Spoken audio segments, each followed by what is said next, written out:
Bon, on est tous au courant pour dire que le marché du manga en ce moment, ça devient de plus en plus n'importe quoi. Il y a certains mangas qui sont sortis il y a assez longtemps et d'autres récemment qui sont hyper rares, qui sont difficiles à trouver, ce qui fait qu'ils deviennent hyper chers. Il y en a certains qui ont la chance de se procurer ces fameux mangas rares le jour de leur sortie. Ce que je vous propose, c'est de découvrir ensemble les mangas les plus rares, ceux qui coûtent le plus cher, les plus difficiles à trouver. Pour ça, je suis sur le site Chasse au livre et on a un petit onglet manga. On va pouvoir voir quels sont les mangas les plus rares. Donc je vais descendre et on a juste ici voir toutes les perles rares. Et voilà. Donc bien sûr, on a les classiques, les One Piece. La Veille par exemple, je connais pas, mais voilà. Ce qui est sympa, c'est qu'on va pouvoir découvrir des mangas que je n'ai jamais vus. Peut-être que vous aussi, vous n'avez jamais vu, qui sont à un certain prix. Vous voyez là, Veille, 353,77 €. Attention. Oh, c'est quoi cette dinguerie? Noévé Graphics. Ok, alors je vous avoue que je connais pas. En fait, c'est trop bien. Il y a 5 étoiles. Par contre, ça veut dire que le manga est beaucoup apprécié. Donc en tout, on a aussi Frieren. Il y a pas mal. C'est vrai qu'il y a beaucoup de films, des sortes de spin-off de One Piece qui sont assez chers. Donc là, par exemple, on a One Piece Blue et One Piece Red. Ceux-là, c'est vrai qu'ils sont assez recherchés. Quarantaine d'euros là pour les deux, ça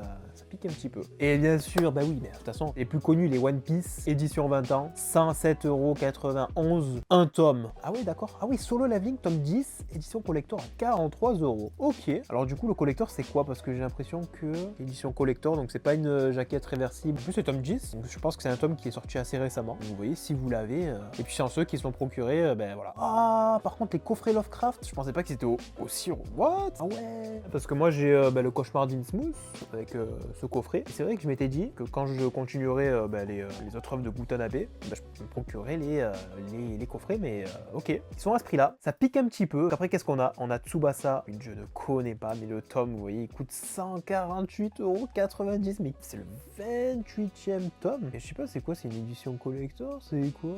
Wow, c'est chelou. Mais par contre, le prix est abusé. Mais vraiment, il n'y a que des pépites, que des livres où vraiment jamais je me suis dit que ça coûterait ce prix-là. Dragon Ball, le grand livre d'Akira Toriyama. Encore. Ça doit être en plus une édition pastel, ça, ouais. Nana, premières illustrations à 159 €. Mais c'est un truc de malade. On voit des prix de ouf. Le fameux coffret d'Akira, celui-là, il est hyper connu. Mais bon, le prix, quand même, c'est abusé. Ça coûte deux coffrets, clairement. 255 balles. L'ancienne édition de l'Habitant de l'Infini, ok, on la trouve à ce prix-là. Bon, de toute façon, tout ce qui est ancienne édition, forcément, ça va coûter plus cher. Donc, s'il y a des anciens qui collectionnent les mangas depuis très longtemps, depuis le tout début, et que vraiment vous avez cette passion-là à l'époque quand ça sortait, la valeur de votre collection, je pense, ça va être un truc de malade. Je pense notamment, du coup, à l'édition pastel de Dragon Ball, la première édition. Il y a quoi? Il y a la première édition aussi de 20th Century Boy. Je sais pas si ça coûte cher, mais voilà, première édition de Gantz. Il y en a plein. Oshinoko Collector Tome 6. Alors celui-là, je l'ai. Il est juste ici. Et justement, je savais qu'il coûtait assez cher et que du coup je l'ai gardé scellé. Ça veut pas dire que je vais le revendre, vous inquiétez pas, moi je le garde surtout pour la collection. Mais je sais que si je le décèle, il va y avoir une perte de valeur. Donc c'est pour ça que pour l'instant je le laisse fermer comme ceci. Mais 52,91 €. Ça pique beaucoup. Je suis assez content de m'être procuré ce petit collector. D'ailleurs, je l'avais eu d'occasion à 20 € sur Vinted. C'est vrai que je l'avais pas pris en librairie directement, mais je me l'étais procuré sur Vinted. Encore un coffret Lovecraft. Normalement ça vaut 34 € et là ça coûte 157. Ouais, c'est une dinguerie. Attends, par contre, juste en haut, j'ai raté quoi? Jusqu'à que la mort nous sépare, tome 25. Je crois que c'est hyper connu, mais ça doit être une édition collector parce qu'à ce prix-là, c'est pas possible que ce soit un tome normal. Tout c'est le tome 25. Bon, j'ai compris. J'ai compris que les coffrets Lovecraft, il faudra se les procurer en tome classique, sans coffret. Bon, le Berserk tome 41, bien sûr, hein, celui-là. Mais il se vend pas dans ces prix-là. Je pense que à 23,45 €, tu les trouves encore. Solo Leveling, ouais, c'est vrai qu'ils en ont fait pas mal de collectors pour cette série. Hôtel de Boichi, alors celui-là, il est sur ma liste d'envie. Ça fait très longtemps que j'aimerais me le procurer, même si effectivement, vous voyez, le prix est assez cher. Mais sur Vinted, on arrive à le trouver un peu moins cher. Donc je pense que je vais craquer dans pas longtemps. On a Ranma, voilà, encore une première édition, je pense, 67 €. Qu'est-ce qu'on a? The Promised Neverland. Le coffret Prestige. Ah, mais je pense que c'est avec l'intégrale. Et ouais, c'est avec l'intégrale. Ok, je savais pas qu'ils avaient fait un gros coffret comme ça. Pogno. Ah ouais, ok, un studio Ghibli en livre. Il vaut 81 €. Mais vraiment, on fait que des belles découvertes. Moi, c'est fou parce que les collectors, comme j'ai commencé ma collection il y a à peine 2 ans, et je découvre que les mangas, c'est un marché de fou malade. Quand c'est en arrêt de commercialisation, quand c'est des mangas, des collectors qui sont sortis à un moment, pas s'attendre à ce que ça se revende à un tel prix quelques années après, quoi. Je pense notamment aux cartes Pokémon, quand t'en as une hyper rare, sur le coup tu peux la revendre plus cher, mais les anciennes là, comme elles coûtent hyper cher, là j'ai l'impression que c'est exactement pareil avec les mangas, que ce soit un peu vieux, que ce soit des vieilles éditions, et ça, prix sont astronomiques. Qu'est-ce qu'on a d'autre? Le mystère de la chair de Junji Ito, donc ça encore, je pense que c'est une première édition, mais 155 €, vous voyez, c'est incroyable. Ok, édition pastel toujours. Tomu rêve d'enfant, 75,30 €. Wow. To Love Darkness. Ouais, il y a un coffret The Breaker intégral. Je me demande quand est-ce qu'ils sortent ces mangas. Ah, mais en plus, c'est Meian qui a sorti ce coffret. Les Mystérieuses Cités d'Or, 152 €. Ah, what? On a le cauchemar d'Innsmouth, il se revend à ce prix-là? Ça m'étonne parce que celui-là, je l'ai trouvé il y a pas si longtemps que ça. Enfin, il y a quelques mois, mais c'est bizarre. Ah, toujours du Dragon Ball. Aria, The Masterpiece, tome 3 de chez Kiyun. 91. Waouh. Chez Kiyun, ils en ont pas mal. Hein. Je pense aussi au Green Blood. Celui-là de manga, il aimerait bien l'avoir, mais il coûte un peu cher. Donc moi, je vous propose qu'on aille voir un petit peu plus en détail chez les maisons d'édition quels sont les mangas qui se revendent les plus chers chez eux, quoi. Il y en a une qui m'intéresse, c'est Casterman. Il y a que des trucs de fou. L'habitant de l'infini, pas mal de petites pépites. Ah oui, Gone. Qu'est-ce qu'on a d'autre? Bon, je te sens un petit peu, mais il n'y a pas l'air d'avoir des choses très intéressantes. C'est quoi ce manga? 200 balles, mais c'est quoi ce truc? En plus, c'est le tome 16, mais attends, mais c'est quoi ça? Biographie d'Osamu Tezuka. Et encore mais 332 €, mais waouh! C'est trop bien parce que je fais la découverte des mangas collector comme ça, qui sont vendus à des prix astronomiques que je n'avais jamais entendu parler. On va changer un petit peu. On va prendre une maison d'édition un peu plus connue. Crunchyroll, qu'est-ce qu'il y a? Ok, bah le coffret Chainsaw Man, ça m'étonne parce que celui-là, cette semaine je suis allé dans ma librairie, il l'avait encore. Qu'est-ce qu'on a? Bah bien sûr le coffret Bestiarius, je trouve un peu moins cher, hein. C'est pas non plus les vrais prix. Là je pense qu'il parle de 9 scellés, 305 balles. Wow. Le coffret Chainsaw Man, bon je pense que ça on le retrouve encore neuf. Tac. Ouais bon après Crunchyroll, comme c'est une maison d'édition assez récente, au prix casé, il y a que des mangas qui sont récents et qu'on trouve en librairie en vrai. Bon bah je pense que là on a fait le tour. Qu'est-ce qu'on a d'autre comme petite maison d'édition? On va aller tiens chez Ankama, Dofus, le coffret Radiant d'ailleurs que j'ai. Wow, Dofus c'est fou hein, ça se revend cher. Hein. Bon voilà, après il n'y a pas grand chose d'intéressant. On va aller plutôt voir du côté de Kana. On a le coffret qui est sorti il y a pas longtemps pour le tome 100 de Détective Conan. Il se revend à ce prix là. Me and the Devil Blues, le tome 2 à 63 €. Bah, bien sûr il y a nos héros. L'ancienne édition de Monster. Forcément c'est une ancienne édition. Les Chevaliers du Zodiac. Waouh, 218 €. 9. Tome 17, tome 15. Mais waouh. Ah, celui-là en plus je le voulais quand il est sorti. Je me suis dit que j'allais le prendre. C'était un petit budget mais voilà.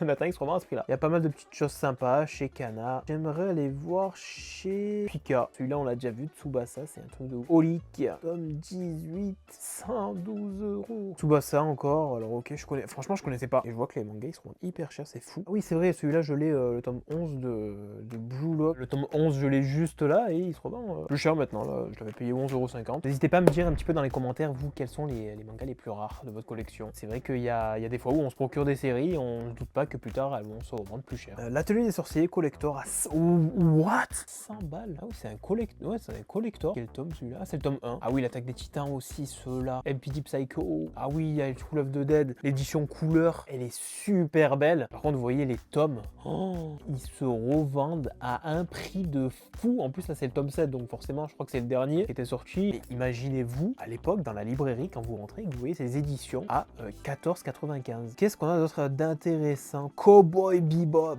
Je sais pas si ils ont fait une réédition mais je pense que oui hein, parce que c'est une sacrée œuvre. Cowboy Bebop 99 € le tome 3. Fairy Tail. Ah ouais Fairy Tail il y en a pas mal des collecteurs. Hein. L'édition limitée du tome 63. Blue Period. Le tome 8 édition collector 25 €. A Town Where You Live tome 27 148 €. Mais attends mais c'est quoi ce manga? Et le prix de éditeur c'est 6,95 €. Je pense pas que c'est un collector. Peut-être une jaquette limitée, je sais pas. Ouais, c'est fou mais je connaissais pas du tout ce manga. Mais attends mais 148 €. L'atelier des sorciers encore une fois. On a Cornelius. Ça m'intéresse beaucoup. 248 € pour le rêve écarlate. C'est fou tout ce qu'il y a. Ok. Doki Doki. Ah oui il y a quoi chez Doki Doki? Beaucoup de isekai j'ai l'impression Doki Doki. The Rising of the Child Hero. Celui-là je l'ai. Freezing. 93 balles pour Freezing. Mais attends, mais c'est quoi cette arnaque là? À bout à tout, mais 149 €. Mais c'est quoi ça? Je pense qu'ils sont pas énormément de collecteurs que ça, à part Cœur à Cœur, tome 8. Alors, qu'est-ce que j'aimerais voir? Akata, tiens, qu'est-ce qu'ils ont? Ok. Il y a pas non plus des collecteurs de fou. Il n'y a pas des choses très intéressantes chez eux. Glénat on les a fait ou pas? Ah, on va faire Glénat tiens. Même s'il y a tous les classiques, on a déjà vu un petit peu. Mais je pense que Glénat c'est la maison d'édition où ils ont le plus de mangas recherchés très rares. Ils ont des grosses séries comme Dragon Ball, Berserk, ils ont Akira, One Piece. Dans ces mangas là c'est sûr qu'il y a beaucoup de vieilles éditions et de collecteurs. Pas mal d'arrêts de commercialisation. Alors par contre il y a un coffret, il est super rare, c'est le coffret Skypiea. Alors je parle du coup trouve du coffret mais vide, sans les mangas à l'intérieur. Celui-là, il est introuvable, je le trouve nulle part. Je sais pas comment c'est possible. L'art du château ambulant. Mais attends, mais il y avait les studios Ghibli de l'époque, donc je pense que c'est les premières éditions, ils se revendent à un prix de fou. On a vu Pogno, et là on voit l'art du château ambulant, 218 €. C'est mon Ghibli préféré en plus, édition pastel. Oh, ce coffret, alors ce coffret, je le veux. Il est trop beau le coffret. C'est une sorte d'un peu de grimoire, on peut l'ouvrir, c'est aimanté, elle est très quali la boîte, mais c'était sorti à l'époque, et forcément, ça se revend à ce prix-là. Édition 20 ans, Last Order. Bon voilà, c'est tout hein, pour Glénat, de toute façon on les connaît. Hein. Kiyun, ah oui Kiyun. Je pense qu'on va y trouver du Green Blood. Aria the Masterpiece. Je suis deg en vrai parce que les coffrets je les voulais trop. Jusqu'à que la mort nous sépare, mais c'est fou. Mais je connais pas ça, je connais pas. Ça va être hyper connu, mais attends, mais c'est fou. Mais oui, forcément, les coffrets de My Hero Academia. Par contre, le tome 7, édition collector, ça m'étonne qu'il soit que à ce prix-là, hein, parce que normalement c'est beaucoup plus. Ouais voilà, 209 € sur Habibu, 159 € sur Amazon, Fnac, mais je pense que tu les trouves, ils sont déjà ouverts, ils sont pas scellés. Les mémoires de Vanitas, tome 5, édition collector, 163 €. What? Tsukihime, 252 €. C'est quoi? Voilà. Green Blood, Barakaimon, 202 €, New Jujutsu Kaisen. J'ai en plus le petit cadre et j'ai ce collector justement. Ok, je savais pas qu'il se revendait un peu plus cher que le prix de base. Qu'est-ce que nous avons? My Hero Academia, c'est fou. Hein. Si on n'était pas là au moment où ça sortait, c'est fini pour nous. Je suis curieux de savoir l'intégrale, combien ça coûte quoi. Cette série là, Barakaimon, Tsukihime, Black Torch le coffret. Ouais, j'ai l'impression qu'il y a beaucoup de coffrets qui sont sortis, mais où personne n'en a jamais entendu parler. Coffret Black Torch, l'intégrale en 5 tomes, donc là, je ne savais pas. Qu'est-ce qu'on a pas fait encore comme grosse maison d'édition? Black Box. Ah oui, Black Box. Ah ouais, j'adore. En plus, les livres, comment ils sont magnifiques. Les Goldorak, bien sûr, ceux-là, ils sont super beaux. Ils forment une petite fresque. Et voilà. Vous voyez le prix? Ça pique encore le tome 2, ça va, mais je crois que c'est le tome 4 ou le tome 3 là, c'est autre chose. Gun Frontier, Georgie. Et what, Georgie, je viens de voir 118. J'aimerais trop avoir des Black Box. Cobra, Flat Out. Oh. 52. Ouais, parce que je découvre plein de nouveaux mangas. Devilman, bien sûr. Ah, voilà, de toute façon, c'était sur Black Box, ils ont Goldorak, ils ont plein de choses. Par contre, je sais plus qui c'est, je vais juste me renseigner, savoir qui c'est qui a édité les kanji manga. Essayer de retrouver la maison d'édition Kodansha. Bon, il n'y a pas la maison d'édition Kodansha, j'ai recherché pour kanji parce que je les trouvais pas. Ceux-là, on va aller sur Vinted, on va regarder. J'espère qu'il y en a un qui vend l'intégrale juste pour rigoler.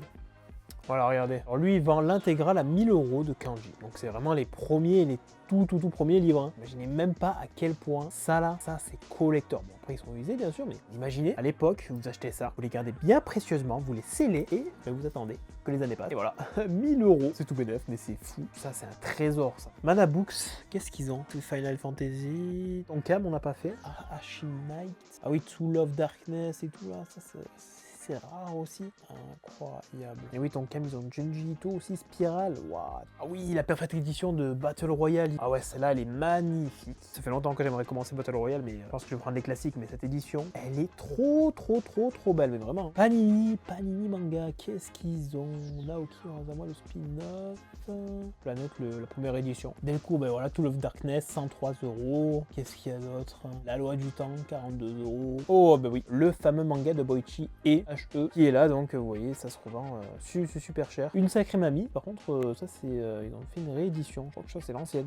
Nana, un coffret. Bon, là, ok, Delcro, ils ont pas mis les premiers gants. Et pour finir, j'aimerais bien aller voir Meian, coffret The Breaker. Bon, là, j'ai l'impression que c'est surtout les gros coffrets Perfect Edition, ils ont pas grand chose à faire. Bon, globalement, en fait, c'est que des séries récentes hein, qu'on peut se trouver facilement en librairie. Il n'y a pas vraiment grand chose, mais c'est vrai que ça m'intriguait un petit peu. Donc, je vois qu'il y a notamment les coffrets The Breaker qui sont recherchés. Donc, alors, je pense que c'est peut-être un abonnement qu'ils ont fait anciennement, mais qu'ils ont arrêté. Je pense qu'on a bien fait le tour. N'hésitez pas à me dire si j'ai oublié des maisons d'édition qui ont pas mal de petites pépites. Petite vidéo chill où on découvre ensemble les collectors les plus rares, les plus chers, les mangas en arrêt de commercialisation les plus recherchés. J'espère que vous aurez kiffé cette petite vidéo. N'hésitez pas à lâcher le petit pouce bleu, à vous abonner si vous kiffez les petites vidéos chill comme ça. Et nous on se retrouve très bientôt pour une nouvelle vidéo. Ciao, bye bye.